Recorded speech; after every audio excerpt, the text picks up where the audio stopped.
Assalamualaikum warahmatullahi wabarakatuh. Perkenalkan, nama saya Haipani Najah, saya dari Prodi SDR Keperawatan kelas 1B. Halo, perkenalkan nama saya Amelda Rahmawati dari Prodi Sarjana Terapan Keperawatan kelas 1B. Assalamualaikum warahmatullahi wabarakatuh. Perkenalkan, nama saya Nafila Beliana Pandi dari Prodi SDR Keperawatan kelas 1B. Di sini kami akan membahas tentang sistem respirasi. Pengertian pernapasan adalah proses menggerakkan udara masuk dan keluar dari paru-paru untuk memfasilitasi pertukaran gas dengan lingkungan internal tubuh, terutama dengan memasukkan oksigen dan membuang karbon dioksida. Komponen sistem pernapasan yang pertama ada hidung. Hidung sebagai tempat masuknya udara ke dalam sistem pernapasan. Hidung memiliki selaput lendir dan rambut halus untuk menyaring debu dan kotoran. 2. Sinus. Rongga berisi udara yang terletak di sepanjang sisi hidung. Sinus berfungsi untuk mengatur suhu dan kelembapan udara yang dihirup.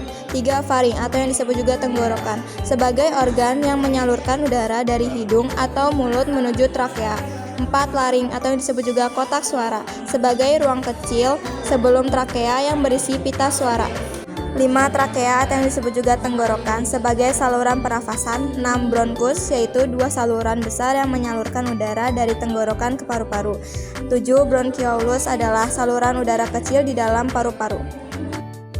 Selanjutnya ada alveolus, kantung udara atau rongga berongga yang berbentuk seperti gelombang kecil di paru-paru. Paru-paru sebagai tempat terjadinya pertukaran oksigen dengan karbon dioksida dalam tubuh. Diafragma sebagai sekat yang memisahkan rongga dada dan rongga derut. Selanjutnya adalah mekanisme pernapasan dada. Inspirasi yang pertama, otot antar tulang rusuk berkontraksi, yang kedua tulang rusuk terangkat, yang ketiga volume rongga dada membesar, yang keempat tekanan dalam rongga dada mengecil, yang kelima udara dari luar masuk ke paru-paru. Lalu ada juga ekspirasi, yang pertama antar tulang rusuk relaksasi, yang kedua tulang rusuk turun, yang ketiga volume rongga dada mengecil, yang keempat tekanan dalam rongga dada membesar, yang kelima udara bergerak keluar dari paru-paru. Adapun mekanisme pernapasan perut, yang pertama itu inspirasi, yang pertama diafragma berkontraksi, yang kedua diafragma mendatar, volume rongga dada membesar, tekanan dalam rongga dada mengecil, yang ketiga udara dari luar masuk ke paru-paru. Selanjutnya ada ekspirasi, yang pertama itu otot diafragma relaksasi, yang kedua diafragma melengkung ke atas, yang ketiga volume rongga dada mengecil, yang keempat tekanan dalam rongga dada membesar, yang kelima udara keluar meninggalkan paru-paru. Baik, adapun volume pernapasan. Volume pernapasan atau volume paru-paru adalah volume gas di paru-paru selama siklus pernapasan. Adapun jenis volume pernapasan, yang pertama volume tidal, volume udara yang dihirup atau dihembuskan saat melakukan pernapasan normal, sekitar 500 ml pada laki-laki dewasa. Yang kedua volume cadangan inspirasi, volume udara yang dapat dihirup setelah inspirasi biasa. Yang ketiga adalah volume cadangan ekspirasi, volume udara maksimal yang dapat dihembuskan setelah inspirasi biasa, sekitar 1300 ml.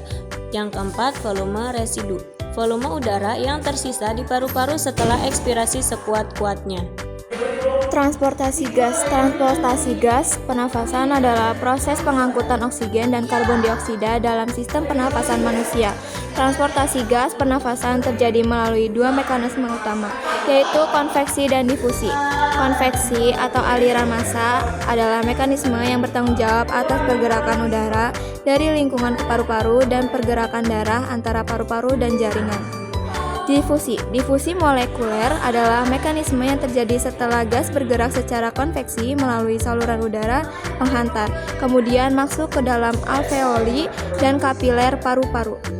Selanjutnya pengaturan pernapasan. Pengaturan pernapasan dipengaruhi oleh zat kimia atau disebut kemoreseptor. Yang pertama kadar oksigen dalam darah, kadar oksigen turun, ventilasi meningkat dan sebaliknya. Yang kedua kadar CO2 dalam darah, kadar CO2 meningkat, ventilasi meningkat dan sebaliknya.